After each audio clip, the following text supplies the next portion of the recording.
Bonjour à tous, aujourd'hui on va s'attaquer aux griffes.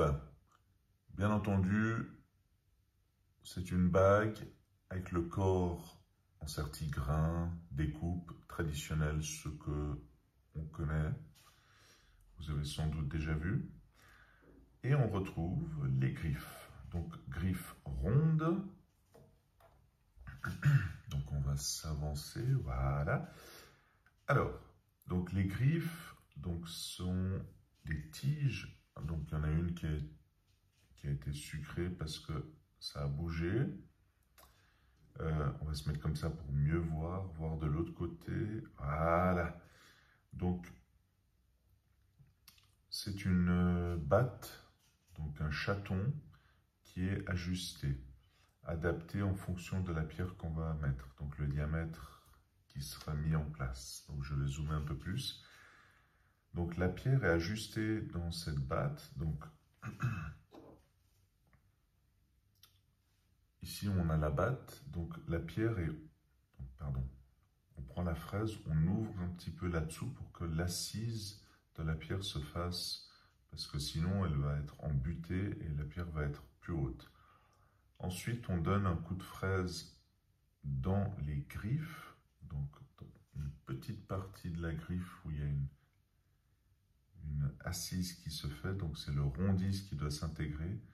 Donc on donne un petit coup de fraise avec des toutes petites fraises rondes, ça peut être suivant les griffes de 0,5 à 0,9 comme diamètre, afin que la pierre puisse rentrer, puis ses crans sont ouverts pour que la pierre passe.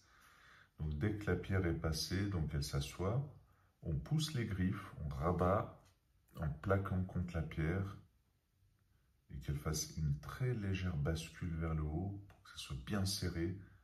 On coupe la griffe et on vient avec une fraise cloche. On nomme ces fraises, donc c'est des S. Donc on a différents diamètres comme les fraises rondes qu'on vient ensuite bouler la tête qui est normalement brute parce qu'on a coupé pour donner une belle forme ronde. Donc cela s'appelle certigriffe ronde. Et on peut retrouver aussi pour la pierre centrale. Donc même principe, donc c'est le chaton, la batte du bas. Donc la pierre est installée, donc on fait l'assise, on doit refraiser dans la batte pour que la pierre s'installe. Et ensuite, même principe dans la griffe, il y a une encranure afin que le rondis, parce que le rondis déborde, vous avez vu, donc il faut qu'elle s'encrasse,